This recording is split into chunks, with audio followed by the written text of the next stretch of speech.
李俊基同容祖兒結伴到北京出席一個商場開幕活動，大批 fans 到場助威。俊基話好希望可以同祖兒合作唱歌拍戲，又話好想到北京親睹奧運盛事啊！容祖兒同埋韓國人氣偶像李俊基齊現身北京一個商場嘅開幕活動，兩位萬人迷駕到，佢哋嘅 fans 當然一早嚟到商場霸定靚位，一睹偶像嘅風采啦。所以商場由低層去到最高嗰層都被 fans 佔據，佢哋仲帶晒 banner 歡迎偶像添。當祖兒同俊基一出場，全場歡呼聲四起。祖兒以一身波點工藤服，再加埋古羅馬風格嘅涼鞋出場。而俊基亦都唔輸蝕，以黑白色型仔碌亮相，真係好一對型男美女啊！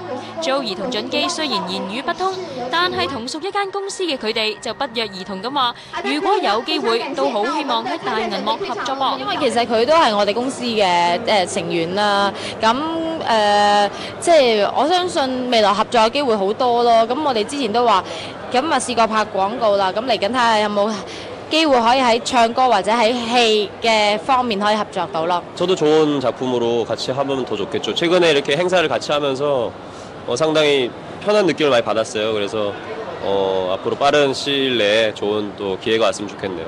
仲有3個幾月，北京奧運就會盛大舉行，能夠親身嚟到北京一睹賽事，當然係好有意義啦。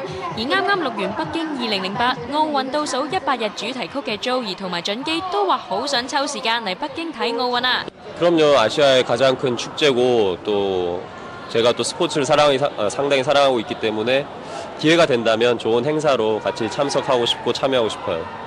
佢哋兩個大忙人，想嚟北京睇奧運都真係要睇下檔期先得啦。事關而家拍緊新劇《一枝梅》嘅俊基，嚟緊又將會同何之雲、黃正文合演一部製作費高達8000萬港元嘅電影《海雲台》，所以要欣賞奧運精彩嘅賽事前，睇怕真係要清咗手頭上嘅工作先得啦。